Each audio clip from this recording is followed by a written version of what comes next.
Hello बच्चों। तो आज के हम इस वीडियो में क्लास 9 का बहुपद का प्रश्न लेकर उपस्थित है। देखिए, बहुपद को कैसे बनाना है आज आप लोग को सिखाएंगे कि बहुपद को एक नज़र में कैसे बनाएगा। देखते हैं, बस आंसर आप लोग को आना चाहिए, वैसा आज आप लोग को बताने वाले हैं। तो इस वीडियो में पूरा बने रहेगा और पूरा जरूर देखिएगा, क्योंकि आप लोग एक बार देखते हैं तो आप हमेशा के लिए इसको याद रख सकते हैं कि कैसे हम या कारण के साथ इसको उत्तर हम देने वाले हैं कि कैसे इसको बनाना है। क्वेश्चन आप लोग समझ गए होंगे। निम्नलिखित व्यंजकों में से कौन कौन एक चर में बहुपद है और कौन कौन नहीं है, कारण के साथ उत्तर देना है। कारण के साथ उत्तर देना है तो चलिए बनाना है कि कैसे बनाएंगे। पहला प्रश्न पर हम लोग चलते हैं। पहला व्यंजक हमारा है 4x² माइनस 3x प्लस 7। इसको अब हम देखेंगे इसमें से किसको चर कहा जाता है और किसको बहुपद कहा जाता है। तो देखिए, यहाँ पर हम लोग देखेंगे ये 4x² है, ये 3x है और ये 7 है, यानी ax² plus bx plus c। ये आप लोग को ध्यान में रखना है कि ऐसा जब भी क्वेश्चन रहे तो देखिए इसको आप लोग को लिख लेना है और याद रखना है कि ऐसे लिखा जाता है। तो ये एक पद हो गया, ये दो पद हो गया और ये तीसरा पद हो गया।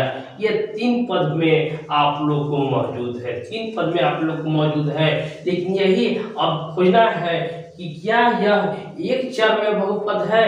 तो देखेंगे कि जिसमें x² लगा है, जिसमें घात लगा है, ऊपर वाले को घात कहा जाता है।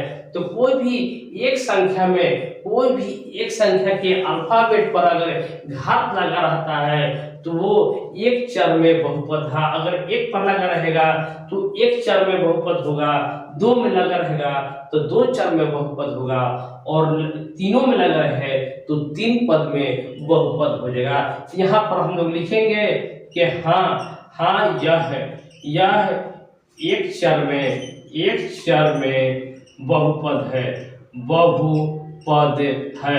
और कारण में आप लोग दीजिएगा, यहाँ पर कारण में लिख दीजिएगा कि हाँ यह एक चर में बहुपद है, क्योंकि इसके 4x के पावर में जो है वो एक प्राकृतिक संख्या है, इसलिए यह एक चर में बहुपद है। इसको लिख लीजिएगा, आप लोग को फुल नंबर मिलेगा। उसी तरह हम लोग दूसरा में देखेंगे कि देखिए y² प्लस √2 है।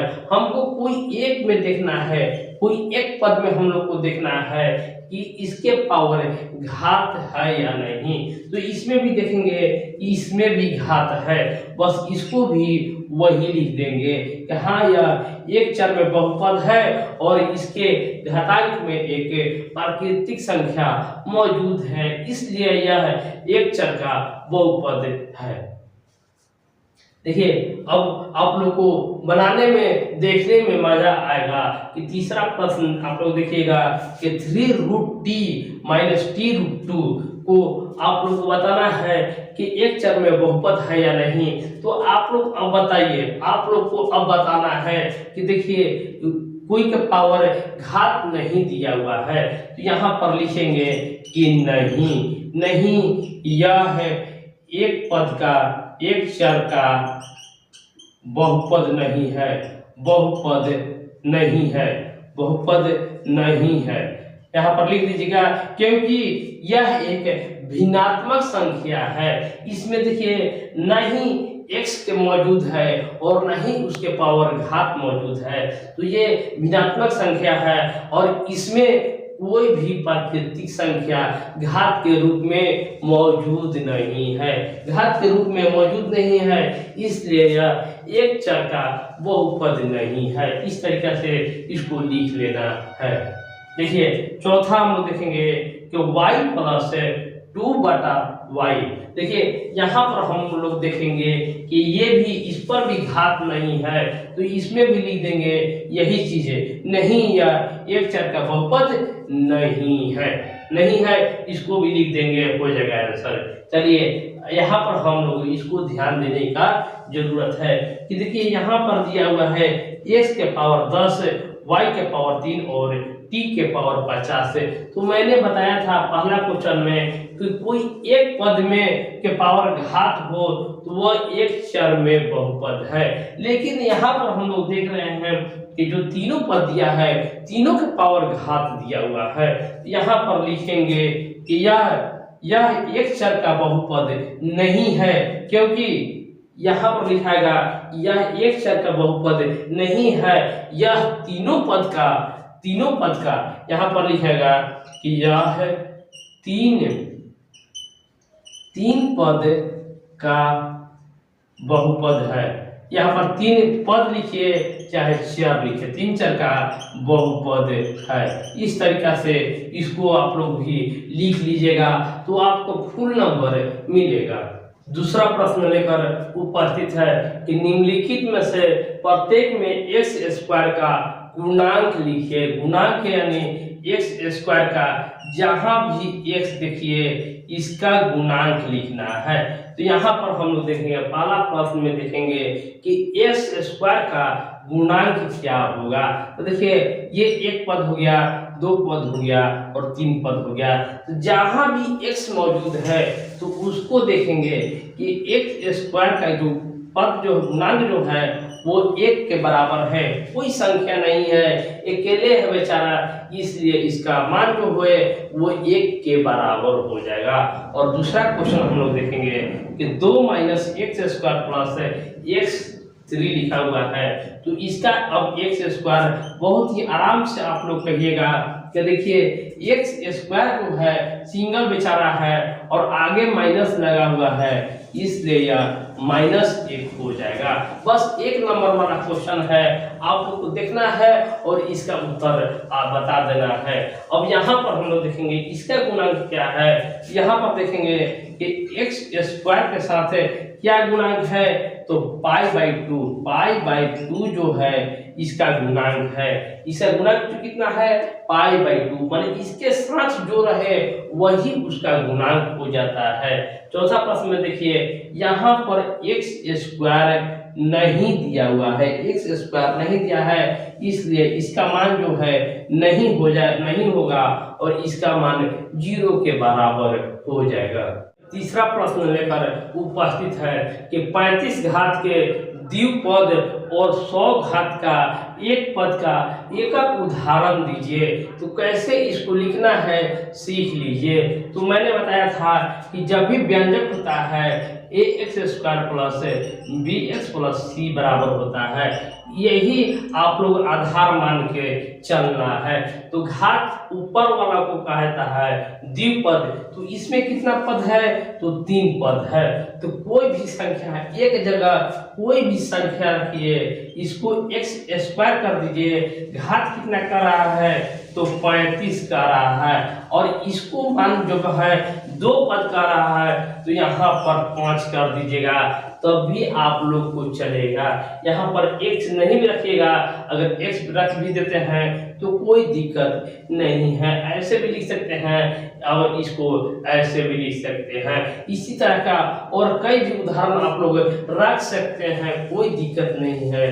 देखिए उसके बाद यहाँ पर है 100 घात का एक पद। तो देखिए इसमें एक पद कौन है, तो सिर्फ एक पद है, तो इसको यहाँ पर मान लीजिए हम यहाँ पर 4 रखते हैं, तो 4 के पावर x कर दीजिए और ऊपर में 100 लिख दीजिए। इसी तरीका से और भी उदाहरण पूछे तो इसको इसी आधार पर आप लोग लिख सकते हैं और जल्द इसका हल कर सकते हैं। नेक्स्ट प्रश्न आप लोग पूछा है निम्नलिखित बहुपद में से प्रत्येक का घात लिखिए।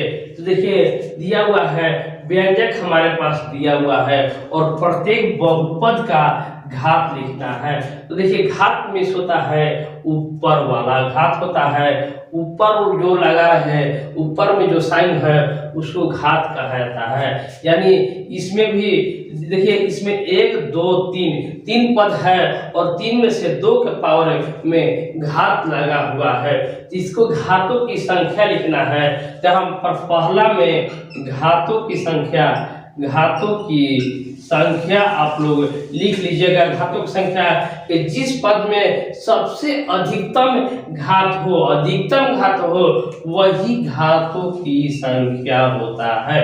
और उसी तरह देखेंगे कि दूसरा प्रश्न में कि 4 माइनस वाई के स्क्वायर है, इसमें घातों की संख्या देखिए अधिकतम कितना है तो 2 है। अधिकतम कितना है 2 है। इसमें देखेंगे कि इसमें तो है ही नहीं, इसमें घात नहीं है, इसमें घात नहीं है। लेकिन यहाँ पर देखिए टी है तो टी के पावर कुछ नहीं है तो 1 है, टी के पावर कुछ भी नहीं है तो 1 है। तो इसका आंसर जो होगा वो 1 के बराबर हो जाएगा। अब यहाँ पर हम लोग देखेंगे, यहाँ पर खाली 3 है, सिर्फ 3 दिया हुआ है तो 3 जो दिया हुआ है इसको जो घात जो हो जाएगा वो 0 के बराबर होगा, क्योंकि यहाँ पर कोई अल्फाबेट नहीं है।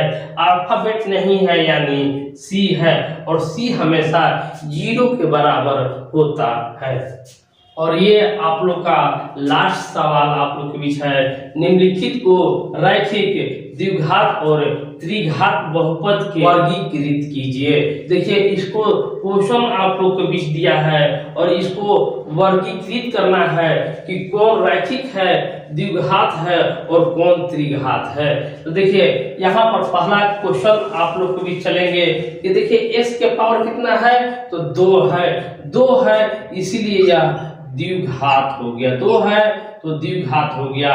उसी तरह यहाँ पर देखेंगे कि x के पावर 3 है यानी ये क्या होगा तो त्रिघात हो जाएगा, त्रिघात हो जाएगा। यहाँ पर भी देखिए y के पावर 2 है इसीलिए यह द्विघात हो जाएगा।